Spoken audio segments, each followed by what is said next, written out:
The first snow of December fell gently over the city of Chicago, dusting the streets in white and making the skyline shimmer like it belonged to a fairy tale.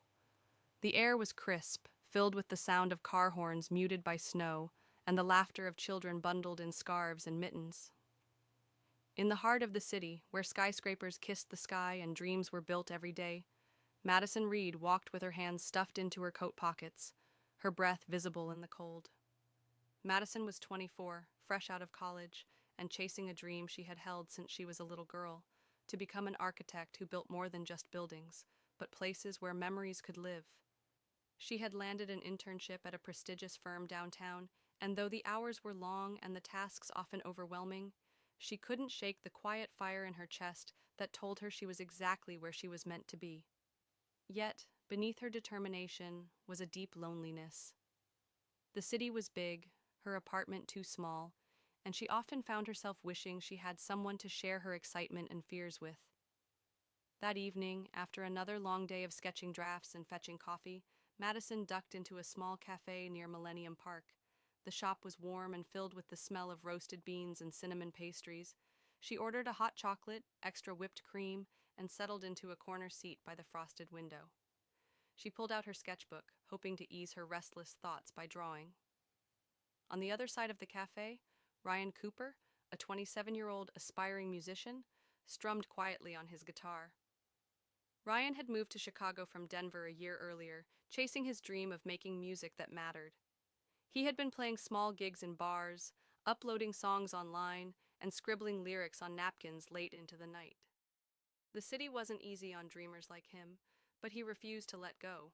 Music wasn't just something he did, it was who he was. When Madison's pencil slipped off her sketchbook and rolled across the floor, Ryan bent down quickly to pick it up. Their eyes met as he handed it back, and in that moment, the noisy cafe seemed to fall quiet. "Thanks," Madison said, her cheeks warming. "No problem," Ryan replied with a smile. "Looks like you've got some serious talent there." He nodded at her sketches. She laughed softly. "It's just practice."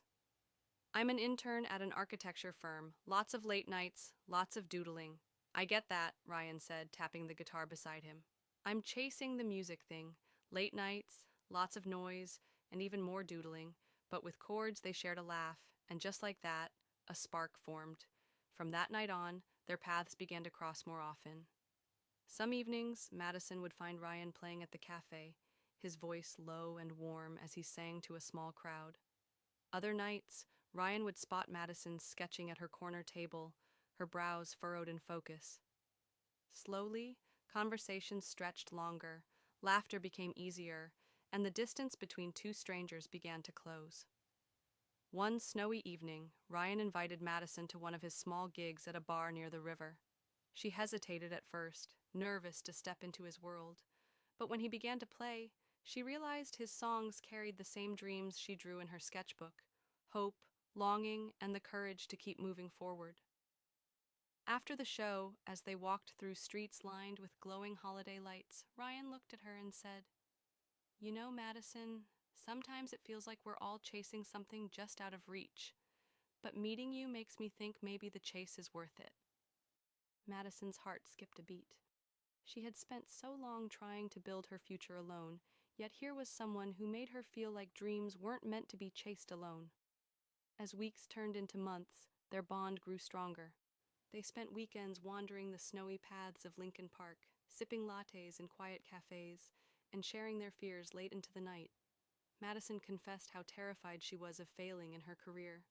Ryan admitted he sometimes doubted whether anyone would ever hear his music, yet in each other they found the strength to keep believing. But just as life often does, it tested them. Madison's firm offered her a position on a major project in New York City, a dream opportunity that could change everything for her career. At the same time, Ryan received an offer to tour with a small band across the Midwest, a chance to share his music with a wider audience.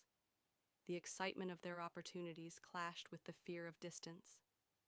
One cold February night, they sat on a bench overlooking the frozen lake at Millennium Park, bundled in scarves, their breaths forming clouds in the air. "I don't want to hold you back," Ryan said quietly. "You deserve this, Madison. You've worked so hard," tears pricked her eyes. And you deserve your dream too, Ryan. But how do we hold on to this when the world is pulling us apart?